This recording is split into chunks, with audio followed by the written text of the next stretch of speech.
evening, I am Janelle Persad.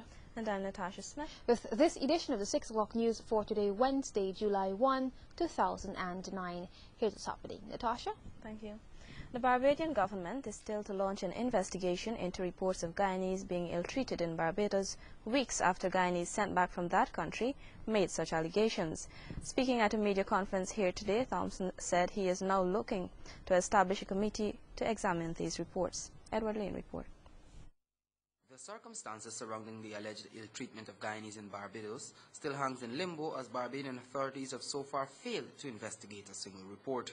Prime Minister David Thompson told regional media operatives today that he is now looking at a mechanism to investigate these reports that were made almost a month ago. The Prime Minister had promised President Barrett Jagdeo to immediately investigate these issues during a special Heads of Government conference on May 25 in Trinidad.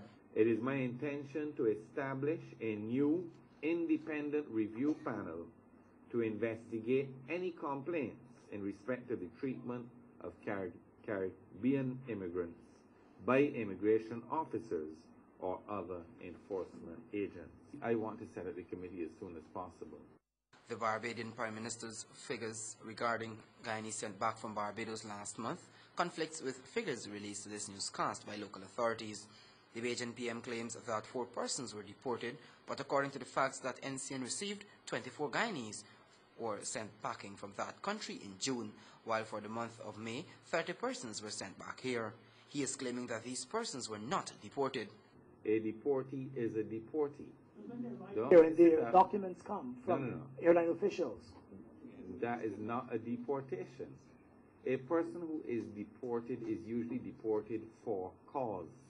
Their passport is stamped and they are not entitled to return to the country ever again.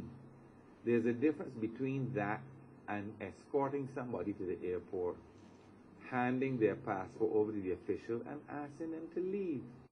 Mr. Thompson said too that he does not believe these recent actions question in any way the regional integration movement, which he believes remains strong.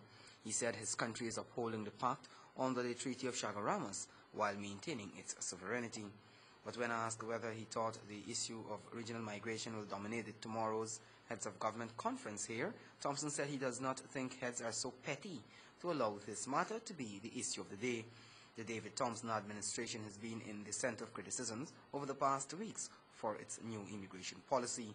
Only 2 weeks ago, prominent Caribbean professor Norman Girvan, who is also a Barbadian, accused the government of inflicting unnecessary damage on the country's image and economy with its inhumane and narrow-minded immigration policy. He noted that the Barbadian economy has come to rely on imported Guyanese and Vincentian workers to perform essential jobs in agriculture, construction, and health care. Girvan also called for the reinstatement of the 5-year amnesty policy set up under the past administration and the establishment of a formal structured migrant labor program for guest workers from CARICOM sub-region. Edward Lane, the 6 o'clock news.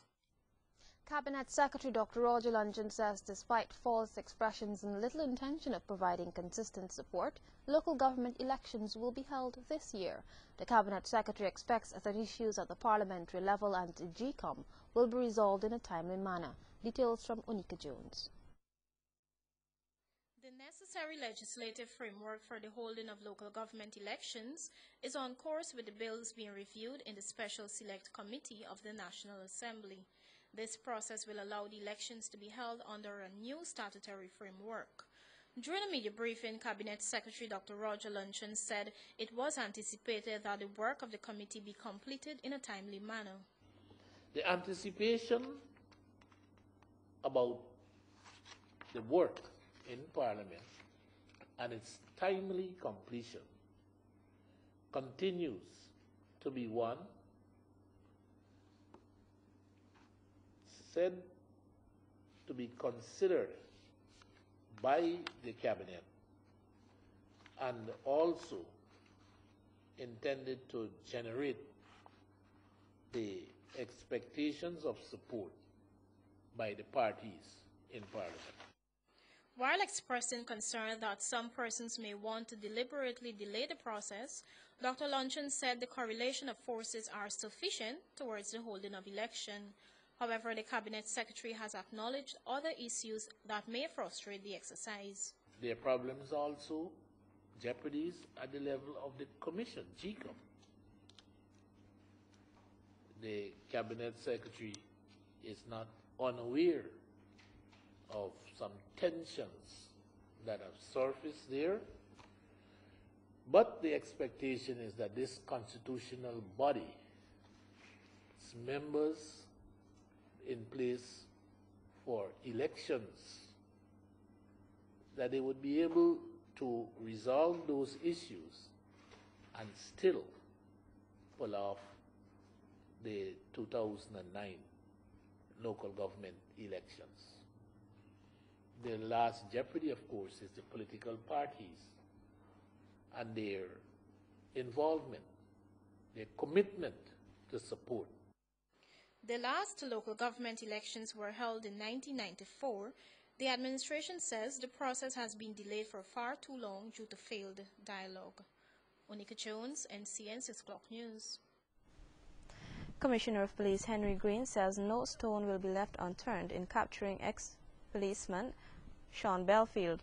The commissioner made this comment as he recounted the recent successes of the force on the occasion of its 170th anniversary. Nicasia Logan has details. Today, the Guyana Police Force celebrated its 170th anniversary with a drumhead service at the Police Officers' Mess, Evelering. According to Commissioner of Police Henry Green, it was held in remembrance of the success of the police force in the last 2 years. Last year was a year of significant successes.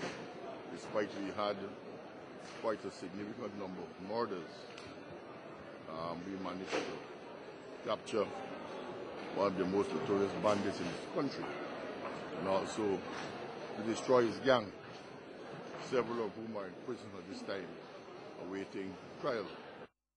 Meanwhile, in an invited comment, Commissioner Green says the force is still on the hunt for ex-policeman Sean Belfield.